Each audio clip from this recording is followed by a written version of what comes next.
The art of public speaking book summary इन हिंदी। एक बेहतरीन public speaker कैसे बने। The art of public speaking में आज हम जानेंगे कि किस तरह से आप पब्लिक स्पीकिंग की कला में माहिर बन सकते हैं। यह किताब हमें बताती है कि किस तरह से आप अपने स्टेज के डर से आज़ाद हो सकते हैं और किन तरीकों का इस्तेमाल करके आप बहुत सारे लोगों को अपने विचार से प्रभावित कर सकते हैं। अगर आप एक बेहतर पब्लिक स्पीकर बनना चाहते हैं या लोगों को प्रभावित करने के तरीके सीखना चाहते हैं या फिर एक अच्छे लीडर बनना चाहते हैं तो किताब सिर्फ आपके लिए है। लेखक डेल कार्नेगी अमेरिका के एक लेखक और लेक्चरर थे। वे लोगों को सिखाते थे कि किस तरह से वे खुद से सुधार करके किस तरह वे खुद कुछ बेच सकते हैं और कैसे वे बोलने की कला में माहिर बन सकते हैं। आज 100 साल के बाद भी लोग उनकी किताब को बहुत पसंद करते हैं। जोसेफ बर्ग एंडरसन अमेरिका में एक एडिटर, लेक्चरर और लेखक थे। उन्होंने दुनिया के सबसे बेहतरीन लिटरेचर की लाइब्रेरी में अपना योगदान दिया था, जिसके लिए वे जाने जाते हैं। यह किताब आपको क्यों पढ़नी चाहिए? आज के वक्त में दुनिया को लीडर्स की बहुत ज़्यादा ज़रूरत है। हम वो लीडर चाहिए जो हमारे समाज को पहले से बेहतर बनाने के लिए काम कर सके। हमें वो लोग चाहिए जो एक बेहतर बिजनेस खड़ा कर सके, अच्छे प्रोडक्ट मार्केट में ला सके जिससे लोगों का फ़ायदा हो। लेकिन यह सब कर पाने के लिए उन्हें एक कला में माहिर बनना होगा, पब्लिक स्पीकिंग। दुनिया के किसी भी कामयाब व्यक्ति को ले लीजिए, उसमें यह ताकत होती है कि वो बहुत से लोगों को एक साथ प्रभावित कर सकता है। लेकिन बहुत से लोग स्टेज के नाम से ही कांपने लगते हैं। कामयाब तो हर कोई बनना चाहता है, लेकिन यह वो डर है जिससे लड़ पाने पर बड़े से बड़ा आदमी एक बार ज़रूर घबराता है। यह किताब आपके इस डर का समाधान है। यह आपको बताती है कि किस तरह से आप पब्लिक स्पीकिंग की कला में माहिर बन सकते हैं। अगर आपको जानना है कि किस तरह से आप पब्लिक स्पीकिंग सीख सकते हैं या किस तरह से आप गले और फेफड़े की कसरत करने के लिए अपनी आवाज़ को बेहतर बना सकते हैं, या फिर अगर आप जानना चाहते हैं कि अपने सुनने वालों को एक भी भीड़ में इकट्ठा कर क्यों करना ज़रूरी है, तो ये बुक समरी आगे पढ़ते रहिए। एक बेहतरीन पब्लिक स्पीकर बनने के लिए आपको खुद के बारे में ना सोचकर अपने टॉपिक के बारे में सोचना होगा। हम सभी लोग गाड़ी चलाना किताब पढ़कर नहीं सीखते। अगर किसी भी व्यक्ति को गाड़ी चलाना सीखना है तो उसे वो चलाकर सीखना है, और लगातार लगभग हर कोई उससे ना एक बार ज़रूर गिरता है। ठीक उसी तरह से अगर आपको पब्लिक स्पीकिंग सीखना है तो आपको लोगों के सामने जाकर बोलना होगा। शुरुआत में आप गलतियां ज़रूर होगी, लेकिन वो सभी एक साथ होती है। उन्हीं गलतियों से आप बेहतर तरीके से बोलना सीखते हैं। दुनिया के महान पब्लिक स्पीकर भी जब पहली बार स्टेज पर गए थे तो उन्हें घबराहट हुई थी, लेकिन पब्लिक स्पीकिंग बनने का मतलब यह नहीं है कि आपको डर ही ना लगे। इसका मतलब होता है कि आपको उस डर पर काबू करना आना चाहिए। अब आप सोच रहे होंगे कि किस तरह से आप अपने डर से आज़ाद हो सकते हैं। इसके लिए आप तीन तरीके अपना सकते हैं। सबसे पहले तो अपने बारे में सोचना छोड़कर अपने दिए गए टॉपिक के बारे में सोचिए। बहुत से लोग स्टेज पर जाते ही सोचने लगते हैं कि लोग उनके बारे में क्या सोच रहे हैं, या फिर कहीं वे देखने में कुछ ख़राब तो नहीं लग रहे। आप ये सब ना सोचकर अपने मैसेज पर ध्यान दीजिए जो आप लोगों तक पहुंचाने के लिए आए हैं। इसके बाद अपनी बात को पहले ही तैयार कर लीजिए। बहुत से लोग बिना तैयारी के लिए स्टेज पर चले जाते हैं और वहां जाकर आप यह भूल जाते हैं कि उन्हें बोलना क्या था। इस तरह से वे जाते हैं। इसलिए हमेशा अपनी स्पीच को याद रखिए और प्रैक्टिस करके जाइए। इसके बाद अंत में जब आप अपने बोलने के लिए जाइए तो यह उम्मीद कीजिए कि आप असल में बोलने के कामयाब होंगे। अपनी विनम्रता को बनाए रखिए। अपने डर को बगल में रखकर एक खुले दिमाग के साथ बोलिए। शुरुआत में सभी खराब करते हैं, लेकिन कुछ वक्त एक प्रैक्टिस कर लेने के बाद सारे ही लोग अच्छा बोलने लगते हैं। एक टोन में ना बोलकर अपनी बात के लिए ज़रूरी शब्दों पर जोर दीजिए। गाने सुनते वक्त आपने ये देखा होगा कि उसमें अलग अलग धुन का इस्तेमाल होता है। ज़रा सोचिए, आपका मनपसंद गाना सुनने के कैसा लगता अगर उसमें सिर्फ एक धुन का बजता और गाने वाला सिर्फ एक टोन में गाता। कोई भी चीज़ अगर पूरी तरह से सिर्फ एक खूबी को दिखाए तो वो खूबसूरत नहीं लगती। सोचिए, अगर दुनिया सिर्फ एक ही रंग में रंगी होती तो कैसा लगता। लगातार आपके आसपास हर जगह सब कुछ सफ़ेद रंग का हो जाए तो कैसा लगेगा। यहाँ पर कहने का मतलब ये है कि बोलते वक्त भी इस तरह से मत बोलिए कि सुनने वाले के लगे कि आप रट कर कुछ बोल रहे हो। अपने टोन को ज़रूरत के हिसाब से बदलते रहिए और अपने वाक्य में ज़रूरी हिस्सों पर और देकर बोलिए। एग्जाम्पल के लिए, अगर आपको कहना है कामयाब आपकी किस्मती का नहीं बल्कि आपके कर्मों का नतीजा, या तो यहाँ पर आप इस वाक्य के कुछ ज़रूरी शब्दों को पहचानिए, जैसे कामयाबी, किस्मत और कर्मों और नतीजा। अब आप इन ज़रूरी शब्दों को थोड़ा सा जोर देकर बोलिए ताकि ये सुनने में बाकी के शब्दों से अलग अच्छे लगे। लेकिन जोर देकर बोलने का मतलब यह नहीं है कि आप उसे चिल्ला कर कहें। इसका मतलब ये है कि उसे कुछ अलग तरह से कहना ताकि सुनने वाला यह समझ जाए कि वो शब्द वाक्य में ज़रूरी शब्द है। अगर आप ज़ोर से बोल रहे थे तो उन ज़रूरी शब्दों को आराम से कहिए।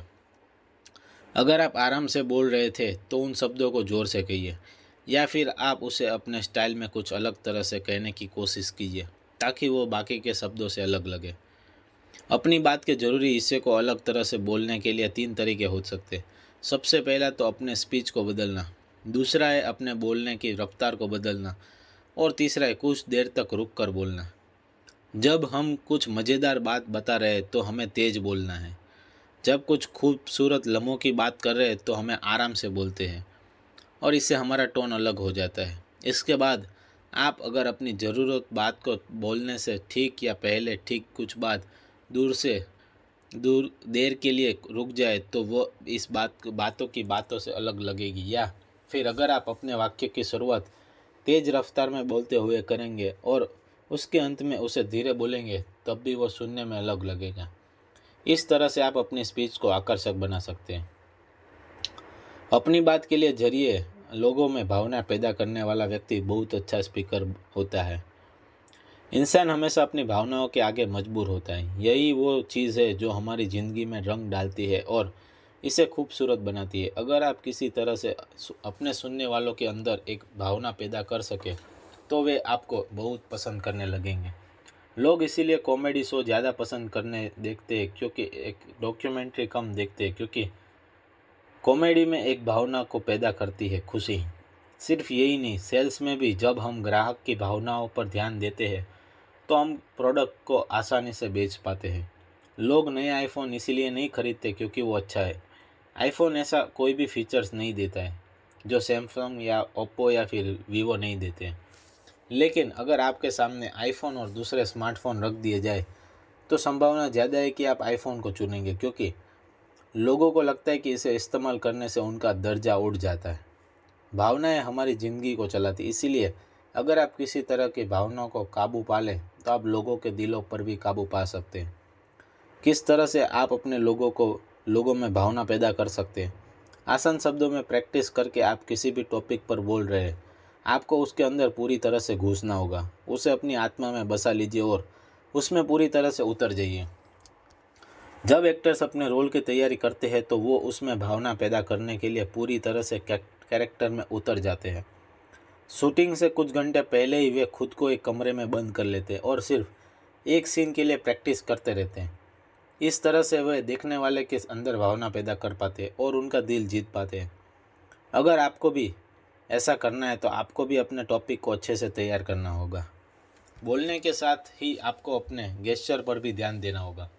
गेस्चर का मतलब है बोलते वक्त अपने हाथ और अपने शरीर को अपनी स्पीच के हिसाब से हिलाना। यह वो इशारे होते हैं जिससे देखकर लोग अपनी बात को अच्छे से समझ पाते हैं। इसमें माहिर बनने के लिए आपको प्रैक्टिस की ज़रूरत होती है। सबसे पहले तो इन्हें ज़बरदस्ती बाहर लाने की कोशिश मत कीजिए।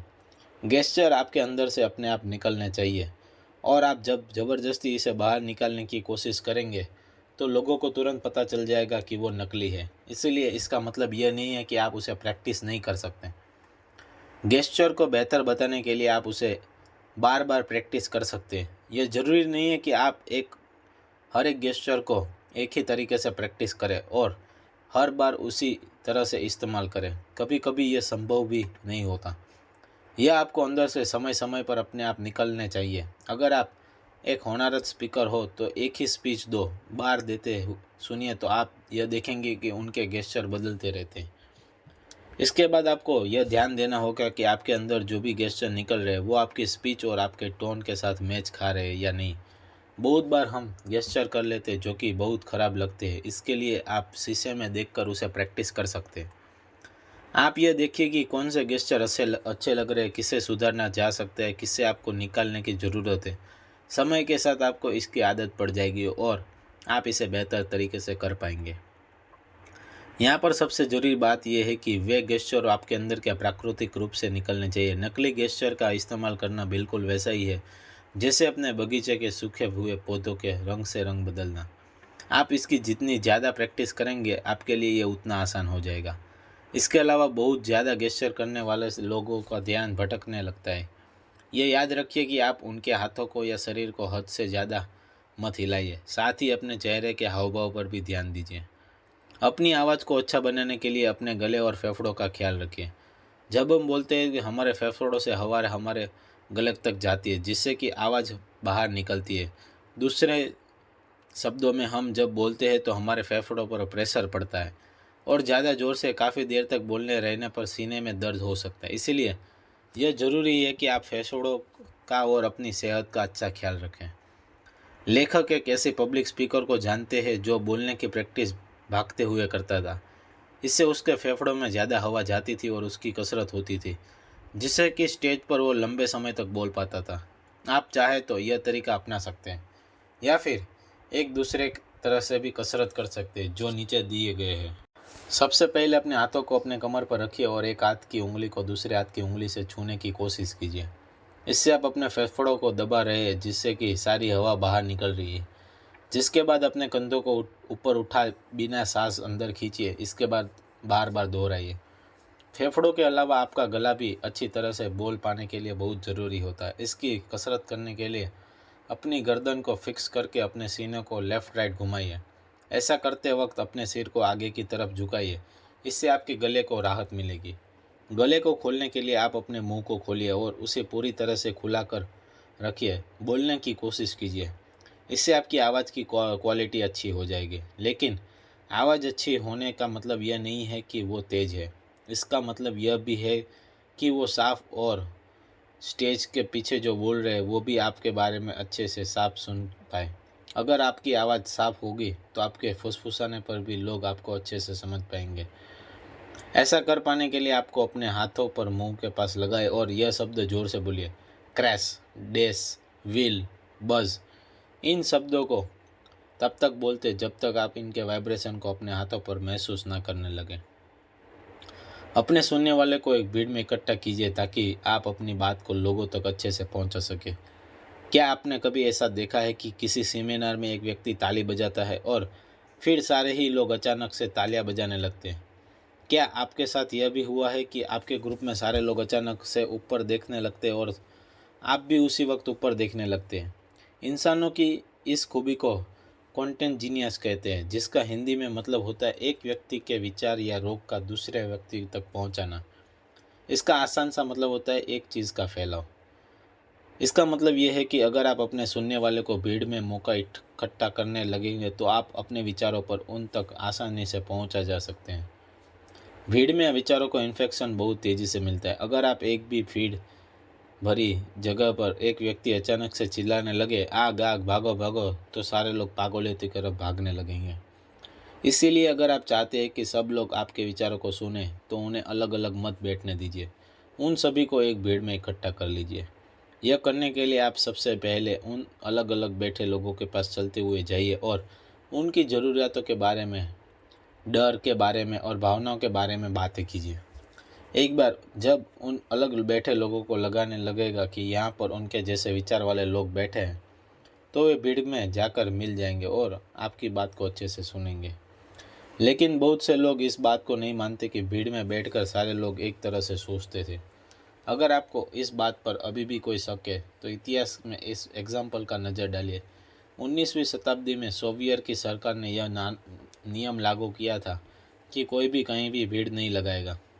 उन लोगों की इस बात का डर रहता था कि अगर सारे लोग एक साथ आने लगेंगे तो सरकार से बगावत करने की चाहत अचानक फैलने लगेंगी और उन लोगों को हड़ताल पर सामना करना पड़ सकता है। इसीलिए आपको भीड़ इकट्ठा करने की काबिलियत अपने अंदर विकसित करनी होगी, क्योंकि इसमें वो ताकत है जिससे सरकारें गिराई जा सकती हैं। अपने बहस करने की ताकत को बढ़ाइए। बहुत बार कुछ ऐसी बातों को बोल देते हैं जिसे साबित कर पाने के लिए हमें परेशानी होती है। कभी कभी हम अपनी राय देने लगते हैं और बहुत से लोग उस राय को नहीं मानते। इसीलिए यह बहुत ज़रूरी है कि आप जो भी बोले उसे साबित करने की ताकत भी रखें, वरना आपकी कही गई बात आपके खिलाफ इस्तेमाल कर किया सकता है। साथ ही अगर आप अपनी बातों को साबित नहीं कर पाएंगे तो लोग आप पर भरोसा नहीं करेंगे। इसके अलावा अगर आपकी किसी भी बहस हो जाए तो आपको उसकी बात का जवाब देना भी आना चाहिए। अपनी बात को साबित करना और दूसरों से बहस करना, यह दोनों ही ज़रूरी है। इसीलिए आपको यह भी सीखना होगा कि किस तरह से आप अपनी बातों को सही साबित कर सकते हैं, और यह भी सीखना होगा कि किस तरह से आप अपने विरोधियों की बात को गलत साबित कर सकते हैं।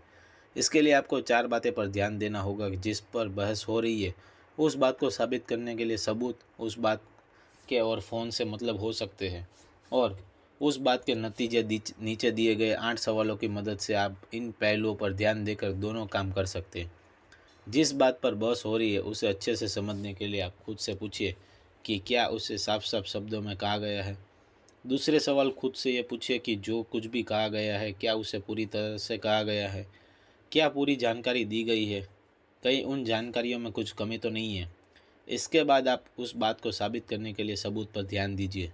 खुद से यह सवाल पूछिए कि उन बातों को किस एक्सपर्ट ने कहा है, क्या वो व्यक्ति वाकई में एक एक्सपर्ट है। दूसरा सवाल यह पूछिए कि सारे फैक्ट्स या ध्यान दिया गया जा रहे हैं, क्या वो सारे फैक्ट्स एक ही बात कर रहे हैं या अलग अलग, क्या वो सच में फैक्ट्स या फिर किसी भी राय है। इसके बाद बारी आती है यह समझने की उन बातों में कौन कौन से मतलब हो सकते हैं। जिन फैक्ट के आधार पर उन बात को कहा जा रहा है कहीं उसका कुछ दूसरा मतलब तो नहीं निकल सकता। दूसरा यह सवाल यह भी है कि आप जो बात कर रहे हैं उसे गलत साबित करने के लिए कौन कौन सी बात कही जा सकती है। इसके बाद अंत में आता है कि कई बात के नतीजे क्या होते। इसमें आप खुद से यही पूछिए कि कहीं आपने कुछ ऐसा तो नहीं किया कि जो सबूतों पर आधारित नहीं है। और दूसरा सवाल ये कि आप क्या सारे सबूत एक ही बात की तरफ इशारा करते हैं। पब्लिक स्पीकिंग का काम भी एक कवि या लेखक के काम की तरह होता है। यह आप अपनी बात के जरिए लोगों के दिमाग में चित्र बना सकते हैं, तो आप भी एक अच्छे पब्लिक स्पीकर बन सकते हैं। कंक्लूजन, हर कला की तरह पब्लिक स्पीकिंग की कला को भी प्रैक्टिस करने के सीखा जा सकता है। स्टेज पर जाने से पहले अपने टॉपिक्स को अच्छे से तैयार कीजिए और साथ ही अपने सेहत का अच्छा ख्याल रखिए ताकि आप लंबे समय तक अच्छे से बोल सकें। अपनी बात के जरिए लोगों में भावनाएं पैदा करने की कोशिश कीजिए। हर रोज़ अच्छे से प्रैक्टिस करके आप अपने उसमें बेहतर बन सकते हैं। क्या करें? अपने शब्दों के ज्ञान को बढ़ाइए। अगर आपके पास इस्तेमाल करने के लिए बहुत सारे शब्द होंगे तो आपकी स्पीच पहले से बेहतर होगी। इससे आप अपने विचारों को बेहतर तरीके से समझा पाएंगे। इसीलिए अब से अगर आप कोई किताब पढ़े तो उसमें आने वाले उन शब्दों को नोट कर लीजिए जो आपके लिए नए हैं, फिर उन्हें अपनी स्पीच में इस्तेमाल कीजिए। तो दोस्तों, आपको यह आज का the art of public speaking book summary इन हिंदी कैसा लगा? दोस्तों, क्या आपको भी सपना है कि एक बेहतरीन स्पीकर बनना है? अगर आपके मन में कुछ सवाल या सुझाव है तो मुझे नीचे कमेंट करके ज़रूर बताएं। आपका बहुमूल्य समय देने के लिए दिल से धन्यवाद। Wish you all the very best.